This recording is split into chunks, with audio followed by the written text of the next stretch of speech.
Jai Hind, everyone. So today we are here with RDC All India Best Cadet 2023 Cadet Avishi Sood, NCC Naval Wing from Carmel Convent School. Welcome Avishi to our channel. Jai Hind, ma'am. Jai Hind, Avishi. I wanted to inform all my listeners and viewers that I feel proud to say that Cadet Avishi is my cadet of 2021 batch of Carmel Convent School of Naval Wing. तो आप जानना चाह रहे होंगे कि ये channel है क्या या इसमें हम क्या करेंगे। यहाँ पे हम अविशी से उसकी ये पूरी आरडीसी की जर्नी को आपके सामने लाएंगे और ये डिफरेंट पार्ट्स में होगी। और यहाँ पे अविशी हमें स्कूल लेवल से लेकर अपनी पूरी जर्नी आरडीसी लेवल जो दिल्ली में होती है उसके बारे में हमें बताएगी। So Avishi, are you ready to share all your view points with us? Yes ma'am. Okay, तो अभिषेक सबसे पहले जो फर्स्ट क्वेश्चन हमारे सामने आता है कि how is the experience of yours at unit और group level? So ma'am, basically unit और ग्रुप लेवल के लिए सबसे पहले आपकी सिलेक्शन और प्रिपरेशन शुरू होती है स्कूल लेवल से। तो अगर हम स्कूल लेवल में देखें तो जो सबसे इम्पोर्टेंट चीज होती है वो है कि आपको अपनी क्लासेस, चाहे वो कॉमन सब्जेक्ट की हो, सर्विस सब्जेक्ट की हो या ड्रिल की हो, उस पर अच्छे से फोकस करना होता है, क्योंकि जो भी आपकी एएनओ मैम आपको बताते हैं वो बहुत इंपॉर्टेंट पॉइंट्स होते हैं और वो आपको आगे जाके हेल्प करते हैं। तो after my selection at the school level, I went to the unit level and the group level selections. There I learned about many things, जैसे I was competing for the best cadet। तो मुझे एक insight, मेरी first insight, my first hands on experience of what is best cadet मुझे वहां पे मिला। कैसे इंटरव्यूज कंडक्ट होते हैं, किस टाइप के रिटन एग्जाम्स होंगे, और most importantly I got a chance to learn about the drill, the firing and बहुत सारे हमें कल्चरल प्रोसेस, जो कल्चरल इवेंट्स भी होते हैं दिल्ली में, उसके बारे में भी ब्रीफ मिला। तो my experience eight unit level was amazing. I learned a lot और मुझे वहाँ पे बहुत गाइडेंस मिली अपने सीनियर से, ऑफिसर इंचार्ज एंड सारे पीआई स्टाफ से। Okay, so you wanted to say और you wanted to convey a message कि हम जब अपने स्कूल में होते हैं तो हमारी जर्नी आरडीसी की वहीं से शुरू हो जाती है। सो आई मीन टू से कि जो 2 इयर्स की स्टार्टिंग जर्नी होती है, means when you are in the first year, from that day only अगर आपके अंदर वो जज्बा है कि मुझे आरडीसी पहुंचना है, तो डे 1 से ही आपकी वो जर्नी शुरू हो जाती है। और उसके लिए जैसे अभिषेक ने बताया कि कॉमन सब्जेक्ट और सर्विस सब्जेक्ट दोनों पर ध्यान देना है। और उसके बाद जब सिलेक्शन हो जाता है, आपकी टीचर, आपकी एएनओ आपको सिलेक्ट कर लेते हैं कि that you will be the part of it, फिर और हमारे कंधों पे बोझ आ जाता है और फिर हम पहुंचते हैं अपने लेवल नेक्स्ट पे, यूनिट और ग्रुप लेवल पे। तो वहां पे जैसे अभिषेक ने बताया कि हमें उन सभी बातों को ध्यान देना है, बहुत ध्यान से समझना है। अभिषेक, आपसे ये पूछना चाहती हूँ कि वहां पे जब यूनिट और ग्रुप लेवल पे बहुत सारे कैडेट्स थे, तो आपका जब उनके साथ इंटरेक्शन हुआ तो कैसी फीलिंग हुई आपकी? मैम, मुझे बहुत अच्छा लगा इंटरैक्ट करके। बहुत सारे नए कैडेट्स थे, मेरे फ्रेंड्स भी बने, क्योंकि जब आप नए लोगों से मिलते हो, आप उनके एक्सपीरियंस को समझते हो, तो आप एक बिल्कुल नई दुनिया में जाते हैं। आपको समझ आता है कि आपके स्फीयर से बाहर, आपके एटमॉस्फेयर से बाहर क्या क्या हो रहा है, और ये सब आपको आपकी जर्नी में हेल्प करता है, नॉट ओनली आरडीसी की बट लाइफ जर्नी में। मैं एक और छोटा सा क्वेश्चन जो मुझे एज ए कैडेट की तरफ से आ रहा है अपने अंदर से, कि क्या आप वो सारे क्वेश्चंस को नोट डाउन करती थी, अपने डायरी पेन लेके जाती थी, या आपके मन में ही वो नोट डाउन हो जाते थे? मैम, सारे क्वेश्चंस नोट डाउन करना तो थोड़ा पॉसिबल टास्क नहीं था, तो I tried my level best कि जितने मैं नोट डाउन कर सकूं इम्पोर्टेंट वो मैंने करे। बट हमें वहां से प्रैक्टिस शीट्स मिलती थी, प्रिंट आउट्स मिलते थे, तो हम वो करके, हमें वो जब हम टेस्ट दे देते थे तो वो हमें शीट्स वापस मिलती थी ताकि हम उन्हें दोबारा रिवाइज कर सकें। तो उससे भी मुझे हेल्प हुई और थोड़े मेरे रिटन नोट से भी हेल्प। एक और बात आ रही है, क्योंकि आपने ये बोला कि हमें प्रैक्टिस शीट मिलती थी, और तब आप कौन सी क्लास में थे? Ma'am, 9th। तो क्लास 9th में, और मेरे को लगता है जब हमारी ये फेज चल रहा होता है तो मंथ भी हमारा कौन सा होता है? कौन से मंथ में आप गए थे ग्रुप लेवल और उसके? नवंबर में। तो नवंबर में आपको पता है स्टडी टाइम भी होता है, मतलब स्कूल में भी पढ़ाई चल रही होती है और आपको ग्रुप में जाना है। और कितने घंटों के लिए आप ग्रुप में जाते हैं प्रैक्टिस के लिए? मैम, ग्रुप में प्रैक्टिस इनिशियली शुरू होती है फ्रॉम 9 टू अराउंड 3, बट उसके बाद एक्सटेंड होते होते वो सुबह 9 o'clock से लेके शाम के 5-5:30 तक भी एक्सटेंड हो जाती थी। तो जैसे तो आप इसका मतलब अपने स्कूल को मिस करते हो? तभी जाके आप जी वो मैम। वाला प्रिपरेशन कर सकते हैं। ओके। हाँ जी, तो स्कूल से परमिशन ली थी मेरे एएनओ मैम ने। आपने परमिशन ली थी कि अपने स्कूल की क्लासेस मिस करके वहाँ पे प्रिपेयर कर सकूं, क्योंकि ये फर्स्ट लेवल प्रिपरेशन होती है और ये फाउंडेशन स्टोन होती है आपकी पूरी जर्नी की, जो बहुत इंपॉर्टेंट होती है। तो तो इसलिए इसके मैं लिए अपने स्कूल तो इसके लिए आप कितने आवर्स घर में डिवोट करते थे? मैम एक्चुअली हमें घर में ज्यादा आगे रिवीजन करने की जरूरत नहीं पड़ती थी, क्योंकि वहाँ पे हमें बहुत टाइम मिलता था सेल्फ स्टडी के लिए। तो ओके। वहाँ पे यूनिट में इटसेल्फ पढ़ने के साथ साथ हम टेस्ट्स भी देते थे। तो इसलिए मैं घर पे आके हाफ एन आवर या 1 आवर डिवोट करती थी, सब कुछ दोबारा रिविजिट करके रिवाइज करके, ताकि मैं अगले दिन के लिए अपने आप को प्रिपेयर कर सकूं। तो क्या आपको उस समय ये फीलिंग थी कि हाँ मुझे बेस्ट कैडेट बनना है, वो भी ऑल इंडिया का? जी मैम, बिल्कुल थी। जब जब से मैंने जर्नी स्टार्ट करी, मेरे दिमाग में ये गोल था कि मुझे ये अचीव करना है। इसीलिए इसी गोल के साथ मैं पूरी अपनी प्रेपरेशन में और पूरे कैंप्स के साथ थी, और शायद इसी गोल ने मुझे बहुत हिम्मत दी और मोटिवेशन दी कि I should keep going. Okay, so what will be your message for this part of our video for all our cadets who are leading to the first step?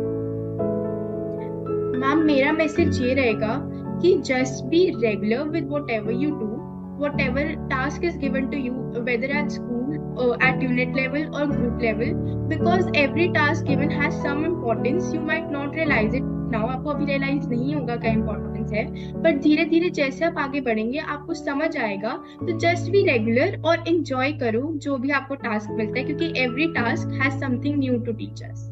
Thank you so much Avishi for enlightening us with the first level. आप सभी curious होंगे कि next level में क्या होगा, so keep watching our channel and keep listening to Avishi in our next video with part 2. So see you next time. Thank you so much. Thank you ma'am. Jai Hind everyone. So you all are welcome in part 2 of our series, which is the journey of RDC 2023 by All India Best Cadet Avishi Sood from Carmel Convent School, Chandigarh of Naval Wing. So Avishi, अब हम आज उस question पे discuss कर रहे हैं जो बहुत इंपॉर्टेंट है और जो हमारे कैडेट्स की तरफ से आया है, और वो क्वेश्चन इस तरह से है कि what were the difficulties faced during PRDC and how did you tackle them? So ma'am, pre-RDC camp आपका शुरू होता है after the inter group competitions, and in camps में सिलेक्शंस ऑलरेडी हो जाती है थोड़ी बहुत फ्रॉम द आईजीसी। तो प्री-आरडीसी का अगर हम शेड्यूल देखें तो बहुत टफ होता है as compare to the IGC, क्योंकि आप जिस चीज के लिए सिलेक्ट होते हो उसकी ट्रेनिंग स्टार्ट हो जाती है इस पीरियड में। आपको ये आपने एक वर्ड यूज किया आईजीसी, वो क्या है, उसकी फुल फॉर्म बताओ हमारे कैडेट्स को। मैम, वो होता है इंटर ग्रुप कॉम्पिटिशन। ये होता है first level directorate level selection पे। हमारी directorate that is Punjab Haryana Himachal Pradesh and Chandigarh directorate, इसमें 8 ग्रुप्स हैं। तो इनकी फर्स्ट कंपटीशन होता है जो मिनी आरडीसी होता है, उसमें सारे वही कॉम्पिटिशन होते हैं जो आरडीसी में होते हैं। फिर इनसे सिलेक्शन होती है फर्दर डायरेक्टरेट के लिए। तो इसका मतलब ये है कि ये आपके यूनिट में ही होता है? नो मैम, हमारे ग्रुप से सिलेक्शन होती है। फिर एनसीसी एकेडमी रोपड़ में ये कॉम्पिटिशन्स होते हैं, वहाँ पे सारे ग्रुप के बच्चे आते हैं।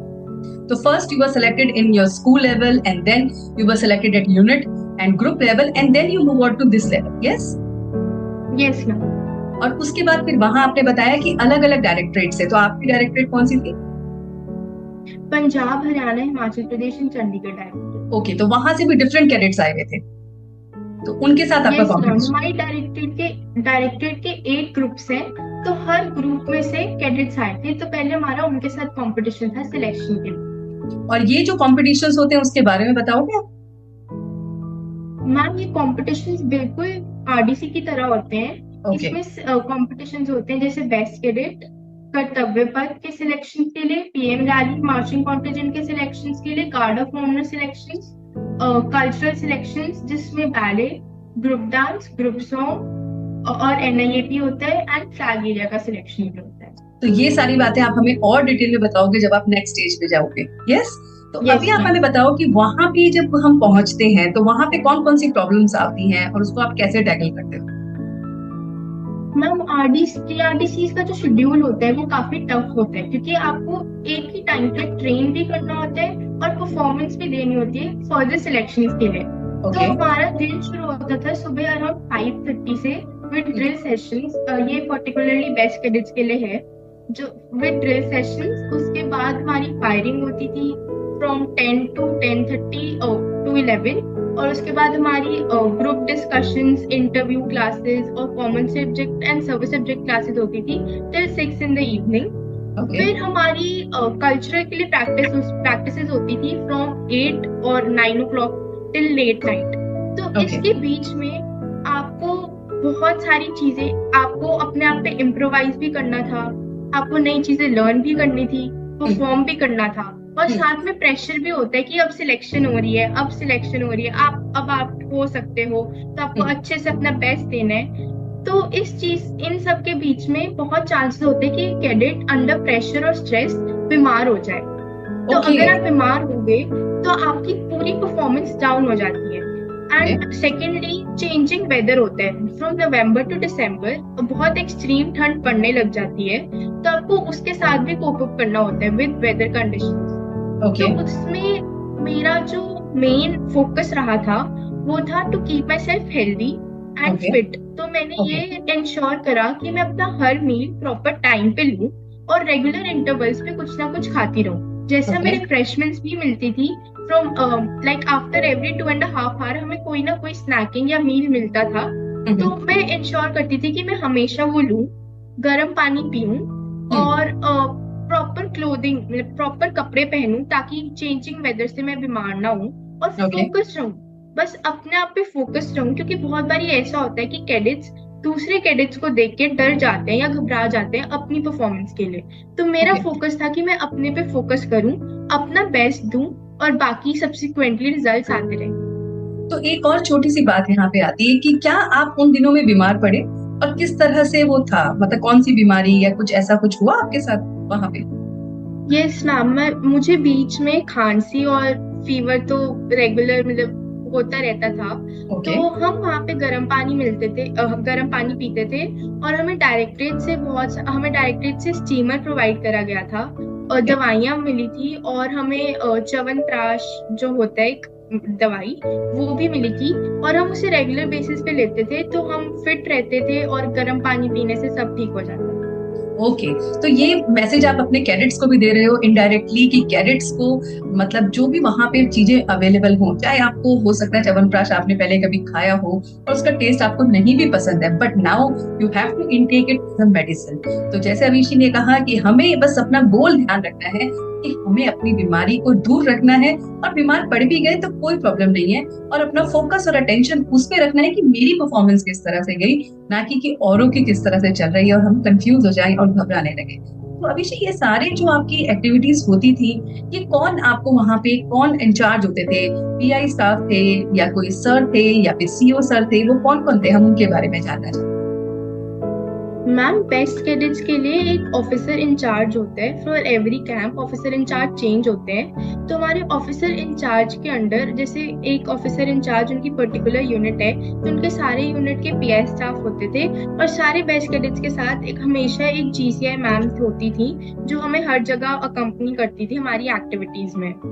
ओके, सो आपके ये जो ऑफिसर्स थे वो सेम थे कि डिफरेंट थे हर एक कंपटीशन या लेवल के लिए? मैम, हर कैंप में चेंज हुए थे ऑफिसर्स, बट कुछ ऑफिसर्स सेम रहे थे। जैसे फ्लैग एरिया के लिए सेम थे सर, बाकी इंटरव्यूज के लिए भी सेम थे, इंटरव्यू एंड जीडी प्रिपरेशन के लिए। ओके, तो क्या आपको वहां पे जब आप ये कर रहे थे प्रिपरेशन, क्या आपको कहीं ना कहीं ये मन में था या दिमाग में था कि आप सारे टाइम सर्वेलेंस में हैं, आपको ऑब्जर्व किया जा रहा है? The moment you are out from your barrack to the ground or to anywhere, you were having this impression कि हाँ मुझे observe कर रहे हैं, so I have to be like a cadet or I have to be like a best cadet, या फिर आप casual लेते थे उन चीजों? मैम, ये हमें फर्स्ट डे जब मैं यूनिट पे गई थी प्रिपरेशन के लिए, तो ये हमें बता दिया गया था कि wherever you go, the way you talk, the way you move, even the way you eat is observed। So okay everything about you is observed the moment you step out from your barracks. So okay मुझे हमेशा ये दिमाग में रहता था कि कोई ना कोई, चाहे वो मैम्स, जीसीआई मैम्स हैं, पीआई स्टाफ है, या कोई सीओ सर है, वो हमेशा हमें ऑब्जर्व कर रहे हैं और इसी से हमारी परफॉर्मेंस जज होती थी। तो ओके। हमेशा कोई ना कोई था। तो इसका मतलब ये नहीं है कि हम जैसे हमारे जैसे कैडेट्स के दिमाग में हो सकता है कि जिस दिन हम इंटरव्यू के लिए जा रहे हैं या जिस दिन हम ऑफिसर को डायरेक्ट फेस कर रहे हैं उस दिन हम वेल मैनर्ड और वेल बिहेव करेंगे तो हमारा सिलेक्शन हो सकता है। तो कैडेट्स, आपको मैंने एक छोटा सा हिंट दे दिया है कि द डे और the time you are entering that camp, तो सोच लीजिए तभी से सर्वेलेंस कैमरा आपके ऊपर है और हर घड़ी वो आपको मॉनिटर कर रहा है। और कुछ बात है जो आप बताना चाहेंगे कि जो आपको इस ड्यूरेशन में जब आपका ये प्रोसेस चला था प्री आरडीसी का, तो वो आपको कुछ हर्डल की तरह से लगा, रुकावट की तरह से लगा, या फैमिली की कोई याद आई, या वो क्योंकि उस समय थोड़ा थोड़ा नया नया होता है, तो वो कुछ आप शेयर करना चाहोगे फैमिली के व्यू पॉइंट्स या अपने क्या फीलिंग्स होती है? मैम प्री आरडीसीज में ऐसा था कि मुझे स्टार्टिंग में जीडीज का कॉन्सेप्ट, जैसे ग्रुप डिस्कशन और इंटरव्यूज का कॉन्सेप्ट समझने में थोड़ा टाइम लगा था, और साथ ही में फायरिंग में भी थोड़ी प्रॉब्लम आ रही थी, क्योंकि फायरिंग में मेरा हैंड इतना स्टेबल नहीं हो रहा था। तो उस टाइम मुझे ऐसा लगा कि मैं नहीं कर पाऊंगी, और साथ ही में फैमिली से भी बात नहीं हो पाती थी कई कई दिनों तक, कि फोन ही नहीं कर पाते थे, इतना बिजी रहते थे। बट मैं बहुत लकी थी कि जितने भी मेरे साथ मेरे फेलो कैडेट्स थे और मेरे सीनियर्स थे, इवन मैम्स, वो काफी सपोर्टिव थे। तो उनके सपोर्ट से I like overcame all these hurdles and I was able to cope up with the schedule. So आपको कहने का मतलब ये है हमारे प्यारे कैडेट्स को कि देखिए, जब आप कैंप में चले जाते हैं वहां पे जो भी आपके सीनियर्स हैं या आपके फेलोज हैं या फिर आपके मैम्स हैं, जो भी सर हैं वहां पे, वही आपकी एक फैमिली होती है। और आप उनके साथ जितना मिक्सअप करोगे, उनसे जितना आप शेयर कर पाओगे अपनी प्रॉब्लम्स को, आई थिंक वही आपको सोल्यूशन दे पाएंगे। क्योंकि पेरेंट्स तो आपसे काफी दूर हैं, तो उनको परेशान करने से आप भी परेशान होंगे। तो बेस्ट सोल्यूशन जो अभिषी ने कहा कि हमें उनसे ही डिस्कस करना चाहिए और हम उससे निकल पाते हैं। एक और बात आपसे पूछनी थी पर्सनली कि क्या पेरेंट्स को आप फोन कर पाते हैं और वो क्या ड्यूरेशन होता है? क्योंकि बहुत सारे कैडेट्स इस बात को भी सुनने के लिए क्यूरियस होंगे कि पेरेंट्स के साथ हम कब बात कर पाएंगे, या मिलने का प्रोसेस कुछ ऐसा होता है वहाँ पे या स्ट्रिक्ट होते हैं? मैम प्री आरडीसीज में फोन हमारे पास था, तो जब हमें टाइम मिलता था, कभी जैसे हमें ब्रेक मिली तो हम ब्रेक में कॉल कर सकते थे अपने पेरेंट्स को। फिर वो आप पे पर्सनली डिपेंड करता है कि आप अपना कितना टाइम आप बात करने में लगा सकते हो, क्योंकि फिर आपकी बाकी एक्टिविटीज का टाइम भी कम होता रहता है। और मिलने का शेड्यूल ऐसा था कि हमें पहले इन्फॉर्म करना पड़ता था और फिर वो हमसे मिलने आ सकते थे, बट वो अकेडमी के बाहर ही होते थे, हम उन्हें अंदर नहीं ला सकते थे अकेडमी। ओके अभी आपने बात करी अपने शेड्यूल की, तो उसमें उस शेड्यूल में कुछ ऐसा भी होता था कि जहाँ पे आपको पर्सनल प्रिपरेशन के लिए भी टाइम चाहिए होता था? कुछ ऐसा टाइम जहाँ पे आपको लगता था कि मुझे रोज की रोज अपना कुछ रिवाइज करना है, और कुछ जर्नल अवेयरनेस या कुछ ऐसे टॉपिक्स के लिए कुछ पर्सनल मी टाइम की जरूरत होती थी, कि आपका पूरा टाइम कैंप में इसी तरह से चला जाता? मैम बेस्ट कैडेट्स को जरूरत होती है, क्योंकि हमें ग्रुप डिस्कशंस के लिए, जनरल अवेयरनेस के लिए नए नए टॉपिक्स पढ़ने होते हैं, हमें अप टू डेट रहना पड़ता है विद दी करंट अफेयर्स। तो उसके लिए बेस्ट कैडेट्स के लिए डिवोटेड पर्सनल स्टडी टाइम होता था, जिसमें हम अपने लिए हम खुद रिसर्च करते थे। हम सारे इकट्ठे बैठ के भी रिसर्च करते थे और फिर पॉइंट्स जॉट डाउन करके हम उन पे डिबेट्स और डिस्कशंस करा करते थे। तो हमें मी टाइम मिलता था स्टडी के लिए। तो आपको एक और क्वेश्चन मेरे को एक कैडेट्स की तरफ से आ रहा है कि वहां पे जो कैडेट्स होते हैं, क्योंकि वो अलग अलग एरिया से आते हैं, तो उनकी बॉन्डिंग कैसे बन जाती है, या it take time to build that bonding with them? Ma'am bonding बनने में टाइम लगता है, क्योंकि हम इनिशियली इंटर ग्रुप कंपटीशन में मिलते हैं और उस टाइम पे हमारा एक कॉम्पिटिटिव स्फीयर होता है आपस में। बट उसके बाद जब आप प्री आरडीसीज में होते हो तो आपको पता लगता है कि इन्होंने आपके साथ, इन्हीं लोगों ने आपके साथ 1 महीना रहना है। बट फिर वो bonding from competitive sphere to that personal family इतनी अच्छी बन जाती है कि एंड में मन ही नहीं करता कि हम छोड़कर आए। वो इतने ऐसे इंसेपरेबल बॉन्ड्स बन जाते हैं कि वो फॉर लाइफ टाइम आपको याद रहते हैं।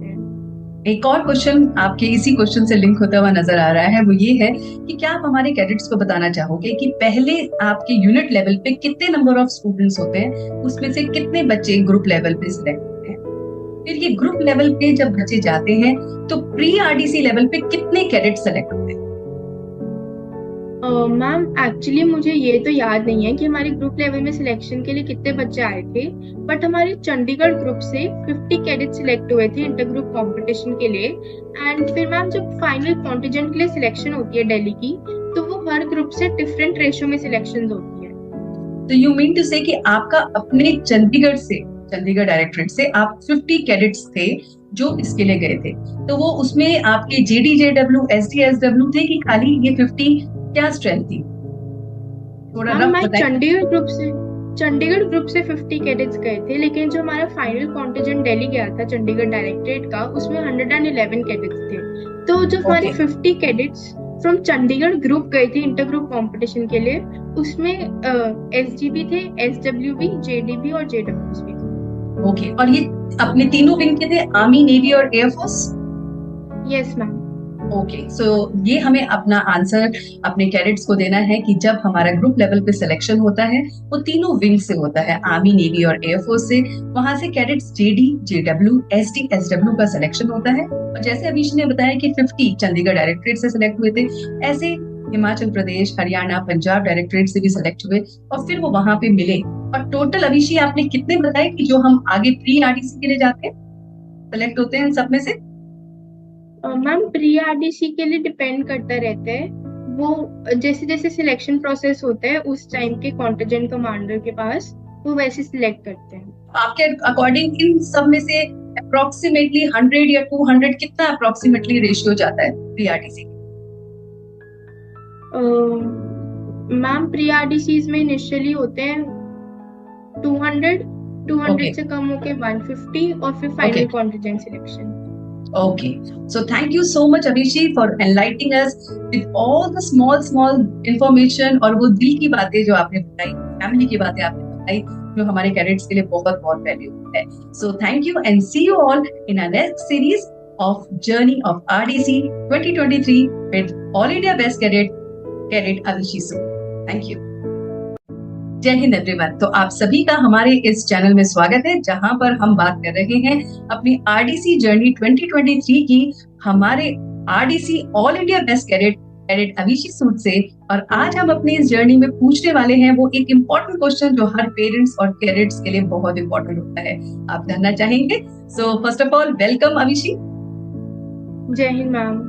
जय हिंद। तो अभिषेक, बहुत प्यारा सा क्वेश्चन है जो फूड से रिलेटेड है, वाटर से रिलेटेड है। सो ये हमारे पास कैडेट्स के थ्रू आया है कि how to adopt the food and water at any level, whether you are at group level या फिर आप वहां पे दिल्ली में पहुंचते हैं। तो ये जो चीजें हैं वो थोड़ा आप बताओ कि फूड और वाटर के लिए कैसे स्टूडेंट्स को और कैडेट्स को मोटिवेट करना चाहिए। जी मैम, तो जब हम बात करते हैं खाने की, तो ये सबसे बड़ी प्रॉब्लम होती है जो यूजुअली बहुत सारे कैडेट्स फेस करते हैं, क्योंकि जो आप घर पे खाना खाते हो, जो कैंप्स पे खाना खाते हो, ऑब्वियसली वो सेम नहीं होता, बहुत डिफरेंस होता है। घर पे जो चाहे आप बनवा सकते हो मम्मा को कह के कि ये बना दो वो बना दो, बट कैंप्स पे ऐसा नहीं होता। कैंप्स पे जो आपको मिलता है मेस में, आपको वही खाना पड़ता है, और बहुत बार ऐसी चीजें बनती है जो बच्चों ने कभी जिंदगी में खाई नहीं होती। सेकेंडली, कभी कभार खाना जो होता है वो सूट नहीं करता किसी पर्टिकुलर कैडेट को, उसकी पर्टिकुलर बॉडी को, तो कभी कभार वो बीमार भी हो जाते हैं और इस चक्कर में वो खाना ही खाना छोड़ देते हैं, जो बहुत बुरी बात होती है, क्योंकि इससे बहुत बार बच्चे बीमार हो जाते हैं। क्योंकि अगर आप खाना नहीं खाओगे तो आपको एनर्जी नहीं मिलेगी to cope up with the schedule and process of the camps, क्योंकि ये कैंप्स डिफिकल्ट होते हैं, आपको अपना बेस्ट देना होता है। You need a lot of energy to go through all this, और वो आपको खाने से ही मिलती है। तो मैं ये कहना चाहूंगी कि जब खाने की बात आती है तो never compromise with your food. चाहे खाना जैसा मर्जी हो, थोड़ा बहुत खाना चाहिए, और मैं ये एश्योरेंस के साथ कह सकती हूँ कि खाना हमेशा अच्छा होता है, हाइजीनिक होता है, हमेशा हमें बेस्ट ऑफ बेस्ट चीजें प्रोवाइड करने की कोशिश की जाती है, और साथ में हमें रिफ्रेशमेंट्स भी मिलती है एट रेगुलर इंटरवल। अब इसका मतलब कि जैसे जैसे हम उठते हैं, हमें मॉर्निंग टी होती है, उसके बाद ब्रेकफास्ट के बाद morning refreshment lunch, evening refreshment dinner, और डिनर के बाद समटाइम्स मिल्क भी मिलता है। तो इतनी सारी हमारी पूरी डाइट का ख्याल रखा जाता है आरडीसी में। तो जस्ट यही मेरी रिकमेंडेशन है कि खाना प्रॉपर खाओ, पूरे रेगुलर इंटरवल्स में खाओ, ये आपको एनर्जी देगा। और साथ ही में take hot water, because RDC के टाइम पे बहुत वेदर चेंज होता है, साथ ही में ठंड भी होती है, तो इसलिए हॉट वाटर जो है, गर्म पानी, वो आपको हेल्प करता है, आपकी बॉडी का टेम्परेचर भी बनाए रखता है और आप हेल्दी रहते हैं। लेकिन अभिषेक, ऐसा भी तो हो सकता है कुछ कैडेट्स को ल्यूकवार्म वाटर पीना पसंद ही ना हो, तो वो क्या करेंगे? मैम अगर ल्यूकवार्म वाटर नहीं पियेंगे तो बीमार हो जाएंगे, और अगर बीमार हो जाएंगे फिर तो आरडीसी की जर्नी खत्म होने के चांसेस होते हैं, क्योंकि अगर आप बीमार हो जाओगे आप परफॉर्म ही नहीं कर पाओगे। मोस्टली चीजें फिजिकल होती हैं आरडीसी में। अगर आप फिजिकली वेल, अगर आप वेल नहीं हो तो आप अगर ड्रिल ग्राउंड में जा रहे हैं, आप ड्रिल ग्राउंड में बेहोश हो सकते हैं, चोट लग सकती है, आप कहीं भी आप डाउन हो गए, आप बेहोश हो गए, कुछ हो गया, तो फिर आपकी तो जर्नी पे हॉल्ट लग सकता है। इसलिए गर्म पानी पीना, ना पीना तो कोई ऑप्शन ही नहीं होती, आपको पीना ही पड़ेगा।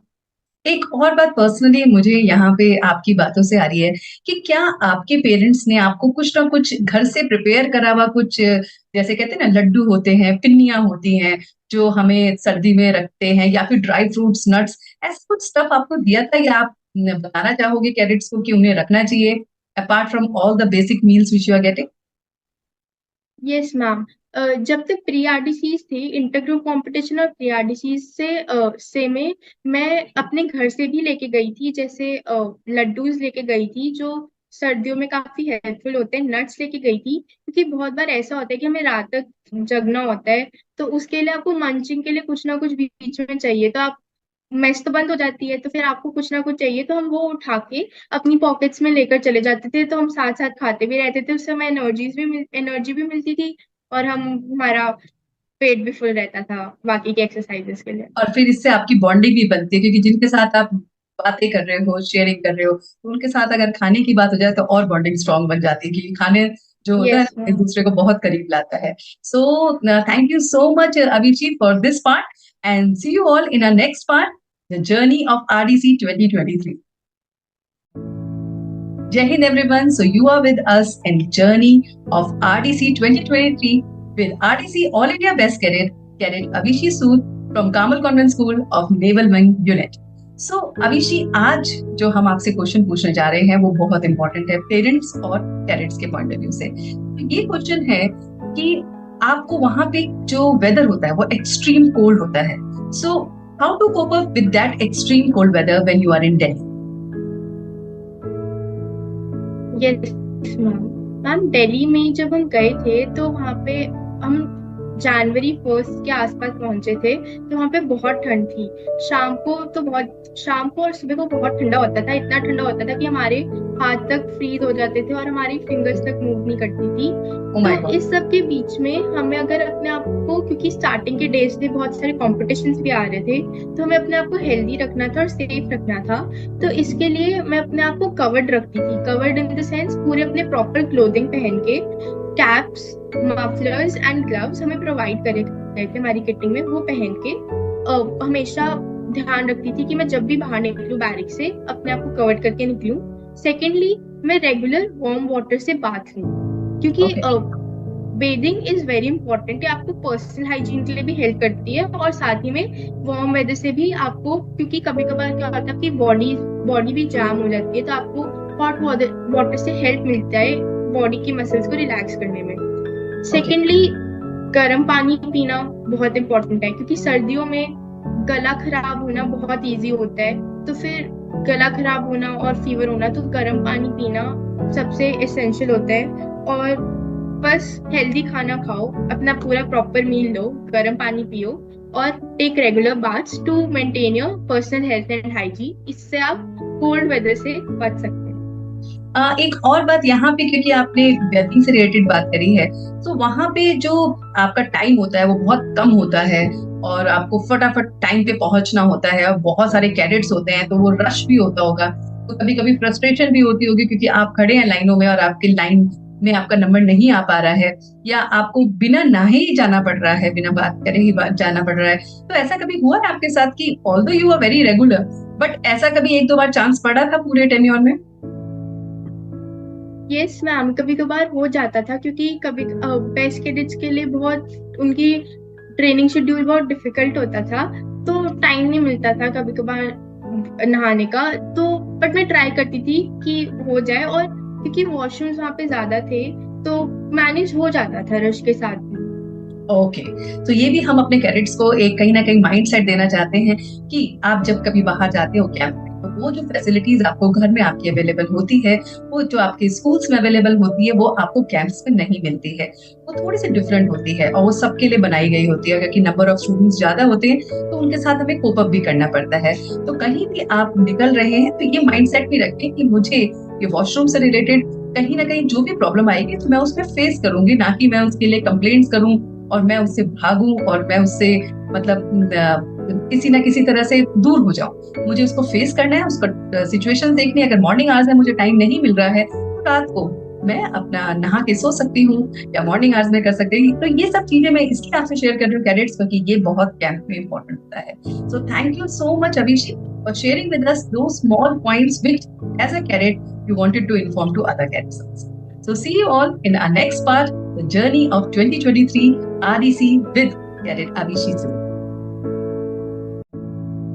Jai Hind everyone. So you all are welcome in our channel where we are actually discussing the journey of All India Best Cadet, Cadet Abhishek Sood from Carmel Convent School, NCC Naval Wing of 2023. और आज हम अभिषेक से जानना चाहते हैं वो internal बात, वो पर्सनल बात जो आप सभी क्यूरियस होंगे सुनने के लिए। तो अभिषेक, ये क्वेश्चन आया है हमारे कैडेट्स की तरफ से कि आपकी फैमिली का क्या सपोर्ट रहा। मैं ये जानना चाहती हूँ कि आप जब कैडेट बनने से पहले आप किस तरह के स्टूडेंट रहे और आपका फैमिली का क्या सपोर्ट रहा, और फिर जब आप कैडेट थे तब आपकी फैमिली का क्या सपोर्ट रहा, और जब आपकी फैमिली ने आपको कैंप के लिए भी भेजा तो बहुत सारी फैमिली के मन में भी बहुत सारे हर्डल्स आते हैं, दिमाग में कंफ्यूजन्स आती हैं कि हम भेजें या नहीं भेजें, या बहुत लंबा टाइम है, या स्टडीज इसकी इफेक्ट हो सकती हैं। नवंबर से लेकर बच्चा फरवरी में आ रहा है, कैसे वो करेगा। तो ये सारी फैमिली के अंदर डिस्कशन होती है जो बिहाइंड द सीन चल रही होती है। मेरे को लगता है आपकी फैमिली में भी ऐसा कुछ हुआ होगा, तो वो सारी बातें आप हमें बताइए। तो सबसे पहले आप हमें बताइए कि आपकी जर्नी स्टूडेंट कैसी, आप कैसे स्टूडेंट रहे और आपकी फैमिली का उस लाइफ में क्या रोल था। So ma'am, as a student, I was very regular and I was very studious. So starting से I am a badminton player and also Bharatanatyam dancer. तो इन दोनों चीज़ों ने बहुत ज़्यादा हेल्प करी मेरी टोटल RDC जर्नी में। After becoming a cadet, I had an extra thing and extra activity NCC, और इसमें जो काफी इंटरेस्टिंग और थ्रिलिंग थी। और एनसीसी में मैंने आरडीसी से पहले 2 कैंप्स भी लगाए थे, तो इन्होंने भी मुझे हेल्प करा। लेकिन इस सब में मेरी फैमिली का बहुत सपोर्ट रहा, क्योंकि it is not easy for your parents to send you on a camp, 3 month long camp, especially when you are a child. I am not like, अभी मैं इंडिपेंडेंट नहीं हुई थी कैंप से पहले, तो क्वेश्चंस रहते हैं कि सेफ्टी के क्या मेजर्स होंगे, कितना कैसा क्या शेड्यूल होगा, सब कुछ मतलब फैसिलिटीज मिलेंगी कि प्रॉपर खाना पीना रहना। तो ये सब क्वेश्चंस थे। पर जैसे जैसे मैं यूनिट लेवल से प्रोग्रेस करती रही, मुझे जो डाउट्स थे मेरे पेरेंट्स के मन में वो क्लियर होते गए, क्योंकि जो एटमॉस्फेयर था वहाँ पे कैंप्स में वो इतना सपोर्टिंग था कि उन्हें कभी लगा ही नहीं कि कुछ प्रॉब्लम आ सकती है। और पूरे टाइम इस पूरी जर्नी में मेरी फैमिली को बहुत सपोर्ट रहा कि शुरू से कि they pushed me forward that you should go, you should do this, and they even help me in my journey, like जैसे जनरल नॉलेज में, ग्रुप डिस्कशन में, अवेयरनेस और जनरल अवेयरनेस में। इसमें मेरे पेरेंट्स का, स्पेशली मेरे पापा का, मेरी सिस्टर का बहुत बड़ा रोल था। जैसे टेबल डिस्कशंस हम करते थे बहुत सारे टॉपिक्स पे, करंट अफेयर्स पे। तो ये मुझे इन सब चीज़ों ने, छोटी छोटी चीज़ों ने बहुत फाइनली हेल्प करा दिल्ली में, जो मुझे अननोइंगली नहीं पता था कि मुझे कभी हेल्प भी कर पाएंगे।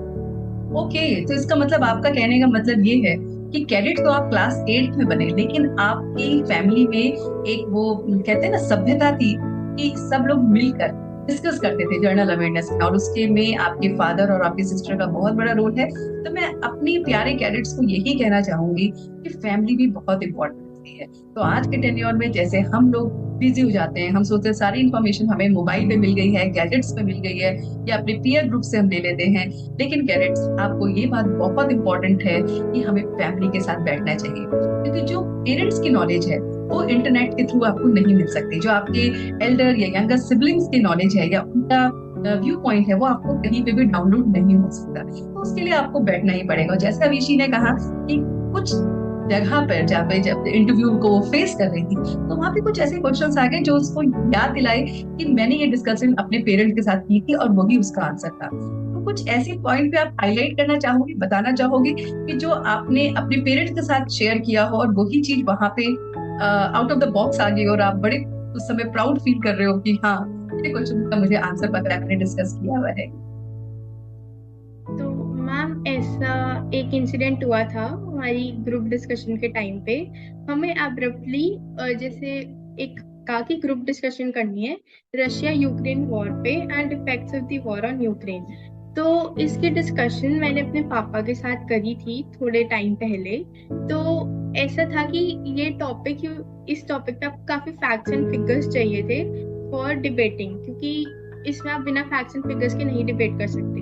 और मुझे लकीली बहुत ऐसा फील हुआ कि मैंने ऑलरेडी डिस्कस करा हुआ था, तो मुझे काफी ज्यादा आइडिया था इस टॉपिक के बारे में और मुझे एकदम बहुत हेल्प मिली एकदम स्पॉन्टेनियसली बोलने में पॉइंट्स अपने वाह, वहां पे। ग्रेट। और एक और बात आपसे पूछना चाहेंगे कि क्या आपका फ्रेंड सर्कल जो था पिछले स्कूल टाइम में, उनके साथ भी कभी आपकी इस तरह की डिस्कशंस होती थी, या आपके सीनियर कैडेट्स जो थे, जो आपके इसी नेवल विंग के थे, उनके साथ कभी आपका इंटरेक्शन या कुछ ऐसे इंपॉर्टेंट टॉपिक्स जो आपको लगता है कि हमें करने चाहिए, इंटरेक्ट करना चाहिए, ताकि वो हमें कहीं ना कहीं लाइफ में हेल्प करते हैं, कुछ ऐसा हुआ आपके साथ? यस मैम, फ्रेंड्स के स्कूल फ्रेंड्स के साथ तो इतनी डिस्कशंस नहीं होती थी जनरल अवेयरनेस वाले टॉपिक्स पे, बट उनके साथ और बहुत जनरल डिस्कशंस होती थी जो काफी हेल्पफुल थी। बट जैसे मेरे सीनियर कैडेट्स थे स्कूल में, तो मैम्स जो हमारे क्लासेस जैसे आप लेते थे और हमारी सीटीओ मैम जो हमारी क्लासेस लेते थे, वो बहुत हेल्पफुल थी। वो इंश्योर करते थे कि हमारी डिस्कशंस हो बीच बीच में ऑन जनरल अवेयरनेस टॉपिक्स। और इससे मैं अपने सीनियर कैडेट्स के साथ भी डिबेट कर चुकी हूँ, ग्रुप डिस्कशंस कर चुकी हूँ, तो मुझे काफी हेल्प मिली उससे भी। तो आपका कहने का मतलब है कि हमें अपने अगर अंदर अपने कॉन्फिडेंस को बिल्डअप करना है, तो हमें ये भूल जाना चाहिए कि हम क्या बोल रहे हैं। हमें बोल देना चाहिए, अपने पॉइंट्स को रखना चाहिए, चाहे वो पॉइंट गलत भी हो कैरेक्टर्स, लेकिन वो कल की डेट में वो आपको राइट डायरेक्शन दिखाएगा। तो ये जो इंटरेक्शन होता है, ये आपके कॉन्फिडेंस को बूस्ट ही नहीं करता, आपको एक नई जगह ले जाता है। जो हम डिबेट और इंटरव्यू राउंड्स हम बाद में सीखते हैं, आपको पता ही नहीं कि आप बचपन से कर रहे होते हैं।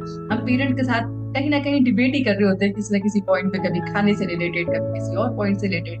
हम फ्रेंड्स के साथ भी डिबेट कर रहे होते हैं, कभी कोई अपना व्यू पॉइंट रख रहे होते हैं, वो किसी और व्यू पॉइंट को रख रहे होते हैं। बट ये व्यू पॉइंट हम कंफ्यूज क्यों हो जाते हैं कि जब हम किसी इंटरव्यू में हैं, जब हम किसी डिबेट कॉम्पिटिशन में हैं, तो हम सोचते हैं मुझसे होगा ही नहीं। तो अगर हम इस पैटर्न को लाइटली लेके चलें कि जब भी हम कहीं पर भी हैं, चाहे हम अपने कैडेट्स के साथ हैं, चाहे अपने स्टूडेंट्स के साथ हैं, अपने अपने फ्रेंड्स के साथ हैं, आप कोई भी जो कॉमन टॉपिक चल रहा है दुनिया का, वो डिस्कस कर सकते हैं। और वो डिस्कशन आपको डेफिनेटली हेल्प करेगा इंटरव्यू और जीडी राउंड में।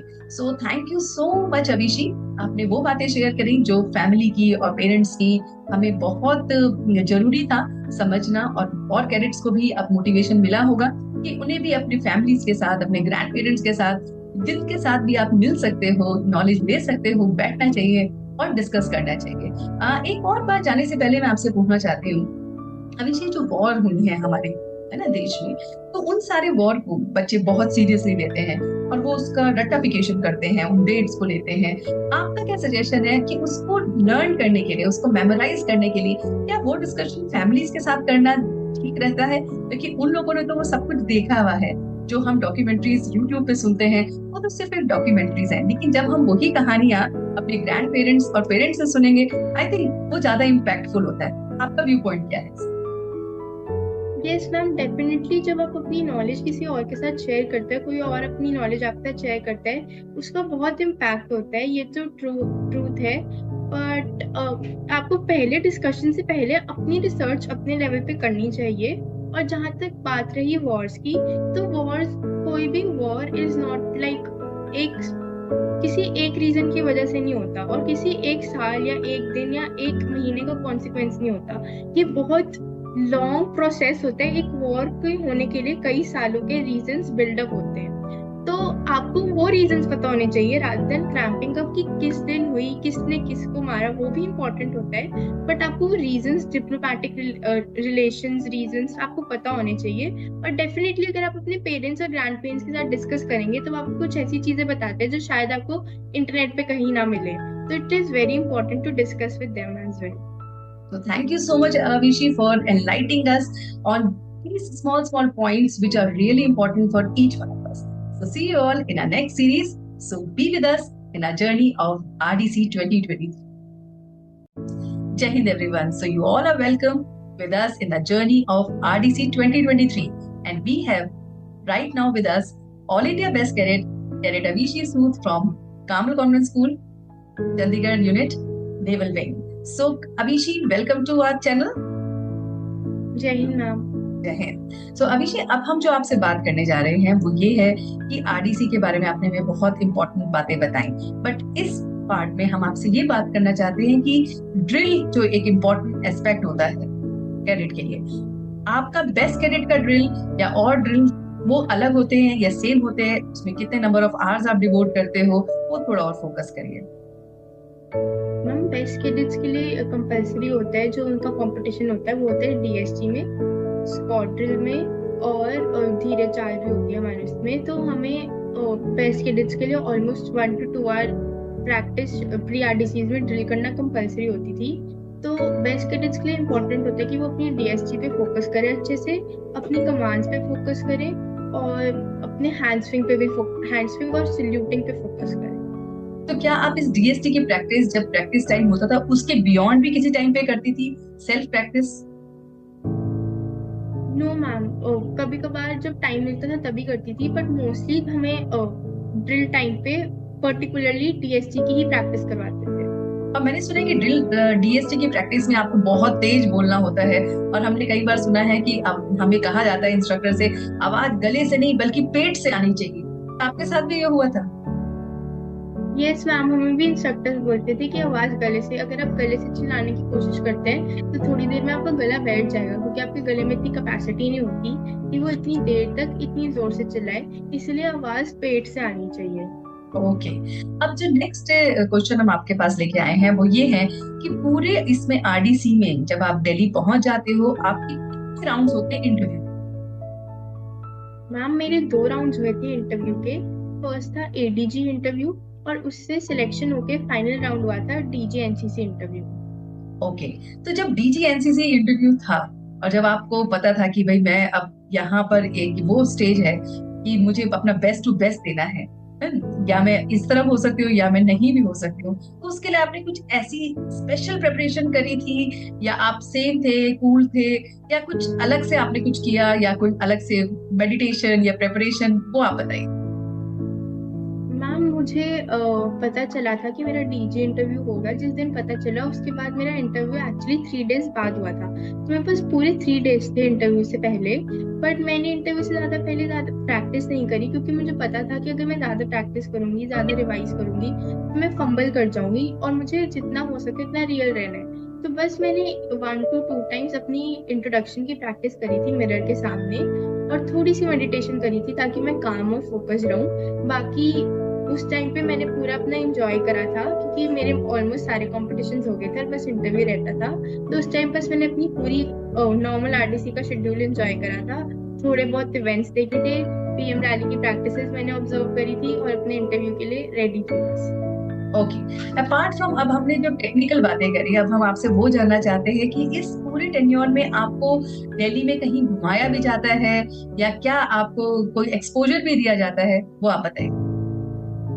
मैम दिल्ली में एक्सपोजर की तो कोई कमी नहीं होती, क्योंकि आप रहते हो पूरे 17 डायरेक्टरेट के लोगों के साथ, जिसमें हर स्टेट से कैडेट्स होते हैं, तो आपको एक्सपोजर का तो मौका मिलता ही रहता है। और जहाँ तक बात रही घूमने की, तो हमें पूरे दिल्ली में आरडीसी दिल्ली में हमें एक दिन लेके गए थे दिल्ली दर्शन के लिए।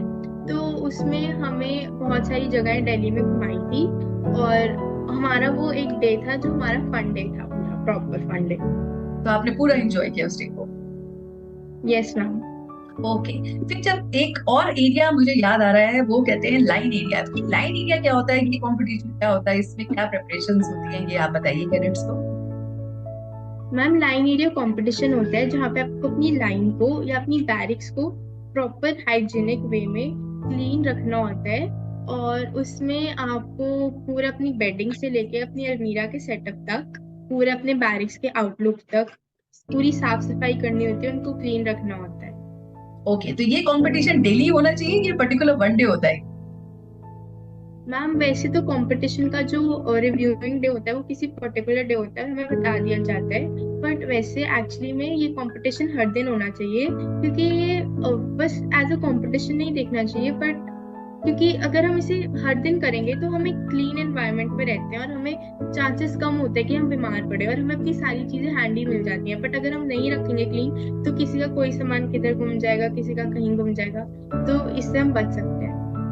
Okay, thank you so much, Avishi, for sharing all the insight of drill as well as the interview and as well as the line area concept. अब हम आपको अपनी लास्ट वीडियो में लेके चलेंगे, जहां पर हम अभिषेक से पूछेंगे उसकी जर्नी, वो जो लास्ट डे था जब उसको ये अवार्ड मिल रहा था, तो वो जर्नी क्या होगी। So please watch that video. Till then, bye bye, Jai Hind. जय हिंद एवरीवन।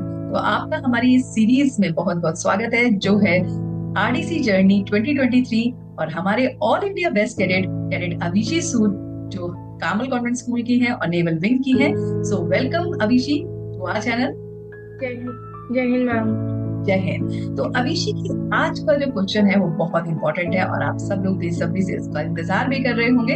ये क्वेश्चन है 28 जनवरी 2023 डेट का, कि जब आपको पता था कि आज वो पल है जो आपको शाम को अपने रिस्पेक्टेड प्रधानमंत्री नरेंद्र मोदी जी से आपको बैटन और वो मेडल मिलने वाला है ऑल इंडिया बेस्ट कैडेट का, तो उसकी प्रिपरेशन के बारे में आप हमें बताइए। वो कितने दिन पहले से शुरू हुई, और उस दिन आपकी फीलिंग्स कैसी थी बिफोर मीटिंग हिम और आफ्टर मीटिंग हिम, वो पूरा हम आपसे जानना चाहते हैं। Over to you. Yes ma'am, तो हमें रिजल्ट्स आउट हो गए थे थोड़े दिन पहले, और मैम रिजल्ट्स आउट हो गए थे थोड़े दिन पहले, ऑलमोस्ट 3-4 डेज पहले। तो हमें रेगुलर उसके बाद हमें प्रैक्टिस करवाई थी, हमें कैसे ड्रिल करके जाके बेटन लेना है मोदी जी से, और हमें हैंड शेक करके लेके फोटो खिंचवा के वापस आना है। तो वो प्रोसेस भी काफी टायरिंग था, क्योंकि हम सुबह से शाम तक प्रैक्टिस करते थे, ऑलमोस्ट 3-4 डेज के लिए। आप लगातार कम से कम 6-7 घंटों के लिए ड्रिल करते थे, एक ही ड्रिल बार बार, क्योंकि बहुत इंपॉर्टेंट था कि हम बेस्ट कैडेट्स की ड्रिल परफेक्ट हो, क्योंकि उस टाइम पूरे इंडिया की सारे इंडिया के स्पेक्टेटर्स हमें ही देख रहे होंगे। तो जब मुझे अवार्ड मिला था पीएम मोदी से, वो काफी एक्साइटिंग और अच्छा मोमेंट था। उस टाइम इतनी रियलाइजेशन नहीं हुई, क्योंकि बहुत सारी चीजें माइंड में चल रही थी कि ड्रिल परफेक्ट करनी है, आपको परफेक्ट रहना है, आपको अपनी परफेक्ट यूनिफॉर्म में रहना है, परफेक्ट पोजीशन में रहना है। तो काफी चीजें चल रही थी, बट साथ ही साथ एक्साइटमेंट भी थी कि यस, आपने फाइनली अचीव कर लिया और आपको आज उसका अवार्ड मिल रहा है। वाह। तो जब वो अवार्ड आपको मिल गया, वो जो हैंडशेक हो गया, वो जो वार्म फीलिंग आपको मोदी जी से, वो पॉजिटिव एनर्जी आई, उसके बारे में आपको बताओ कि क्या आपको उस समय लग रहा था, वो मोमेंट क्या था आपका? मैम मुझे बहुत हैप्पी फील हुआ एक्चुअली, और बहुत बहुत अच्छा भी लगा, और जिसे कहीं बहुत एक्साइटिंग भी था, क्योंकि फर्स्ट एक्सपीरियंस था और बहुत अच्छा लग रहा था उस टाइम पे। ओके, तो आज भी आप उस मोमेंट को याद करते हो तो आपको वो सेंसेशंस आ जाती होंगी? यस मैम, पूरे, क्योंकि वो सेटअप पीएम रैली का सेटअप बहुत अच्छा था लाइट्स के साथ। वो फर्स्ट टाइम था कि पीएम रैली इवनिंग में हुई थी, तो स्लाइड्स के सेटअप के साथ, पूरे शो के साथ बहुत अच्छा लगता है अगर हम बस मोमेंट को रिकॉल करते हैं। ओके, तो आप हमें थोड़ा सा ये भी बताइए हमारे कैडेट्स को कि एक्चुअल में ये वैसे जो पीएम रैली होती है वो कहाँ होती है, और इस बार ये कहाँ हुई, और वहां पे इवनिंग आवर्स में क्या हुई, वो सारा बताइए। ये एक्चुअल में होती मैम एक्चुअली पीएम रैली होती है करिप्पा परेड ग्राउंड पे एवरी ईयर ऑन 28 जनवरी, और इसमें मार्चिंग कॉन्टिजेंट्स होते हैं, बेस्ट कैडेट्स की अवार्ड सेरेमनी होती है, कल्चरल इवेंट होता है, और एनसीसी की एक्टिविटीज की डिटेल होती है। बट ये फर्स्ट टाइम था कि ये पीएम रैली इवनिंग में हुई थी, तो इसमें मार्चिंग कॉन्टिजेंट्स थे और लाइट शो भी था इस बार। फर्स्ट टाइम एक लाइट शो था और लाइट एंड ड्रोन शो, और अवार्ड सेरेमनी थी और मार्चिंग कॉन्टिजेंट्स थे। तो मार्चिंग कॉन्टिजेंट्स ये हमारे इंडिया के थे कि कहाँ से आते हैं? मैम मार्चिंग कॉन्टिजेंट्स में डायरेक्टरेट्स के कॉन्टिजेंट्स होते हैं, और साथ में जो बाकी कंट्रीज से यूथ एक्सचेंज प्रोग्राम के अंडर कैडेट्स आते हैं उनके कॉन्टिजेंट्स भी होते हैं। ओके, तो हम एक उस पर्टिकुलर प्रोग्राम में हम डिफरेंट कंटीजेंट डिफरेंट कंट्रीज को भी देख पाते हैं, उनकी मार्चिंग देख पाते हैं, उनकी स्टाइल, उनके यूनिफॉर्म को भी देख पाते हैं। एक वो प्लेटफॉर्म है जहाँ पर हमें इतना सारा एक्सपोजर मिलता है। तो आपको ये पूरी जर्नी आपकी बहुत बहुत रिमार्केबल थी, और आपने अपने अपने लेवल पे एक छोटा सा एक लगन लगा के, एक हिम्मत करके कि मुझे best all India best cadet बनना है, एक छोटे सी लगन में आपने अपने पेरेंट्स को क्या, पूरे देश को ये शो करके दिखा दिया कि नथिंग इज इम्पॉसिबल। तो मैं अपने सारे कैडेट्स को ये कहना चाहूंगी, कैडेट्स की ये जो जर्नी है ये बहुत रिमार्केबल जर्नी है, इसे एंजॉय करना चाहिए और उसमें हर पल अपने आप को देखना चाहिए कि हम उस मुकाम तक पहुंच सकते हैं। अभिषी, एक लास्ट बात में मुझे इस पार्ट से रिलेटेड आ रही है कि जब आपके पेरेंट्स को ये इंफॉर्मेशन मिली कि आप all India best cadet select हो गई हैं या आपकी एएनओस को, तो उनकी फीलिंग्स क्या थी, आपके पेरेंट्स की फीलिंग क्या थी, वो क्या कितने एक्साइटेड थे, आपने जब उनको बताया वो थोड़ा आप हमसे शेयर कीजिए। मैम जब मैंने उन्हें बताया तो वो बहुत एक्साइटेड थे। फर्स्टली क्योंकि मैं बन गई थी, और सेकेंडली क्योंकि वो मुझे मिलना चाहते थे, और वो उन्हें ये भी एक्साइटमेंट थी कि वो ये फंक्शन दिल्ली में आके मिल सकेंगे और मुझसे भी मिल सकेंगे और पूरा फंक्शन खुद देख पाएंगे। तो सारे बहुत हैप्पी थे। ओके, तो आपने अपने पेरेंट्स को भी एक वो एक्सपोजर दिया जो जहां पर नॉर्मल जनता जा नहीं सकती है, कि वहां पे वो आपके पेरेंट्स वो प्राउड प्रिविलेज, भाई मैं उनका बच्चा मेरा सामने है और वो उनका बच्चा परफॉर्म कर रहा है, वो एज ए पेरेंट बैठे हुए देख रहे हैं, तो उनके लिए बहुत प्राउड मोमेंट होगा। So thank you so much Abhishek कि आपने ये पूरी जर्नी जो आरडीसी की 2023 की थी, which started from school level to group level and to pre-RDC to in RDC and to the last stage you have shared with us. So thank you so much. God bless you all, and we will be connecting with you in our next series also in future कि आप कहीं ना कहीं अच्छे मुकाम पर definitely future में पहुंचेंगी और फिर हम आपसे जरूर फर्दर कनेक्ट करेंगे। सो thank you so much, all the very best. And I want to thank all my listeners and viewers कि जिन्होंने इस जर्नी में पार्टिसिपेट किया, हमें सुना, और इस बात को जो हम अपने व्यू पॉइंट दूसरों के सामने रखना चाहते थे, जो एक कैडेट और एक एएनओ का जो रिलेशन है, कि किस तरह से हम अपने स्टूडेंट्स को एक्सप्रेस कर पाए और उनकी व्यू पॉइंट्स को सामने ले पाए, उसके लिए भी आपने हमारा बहुत बहुत सहयोग दिया। So thank you to one and all. Jai Hind.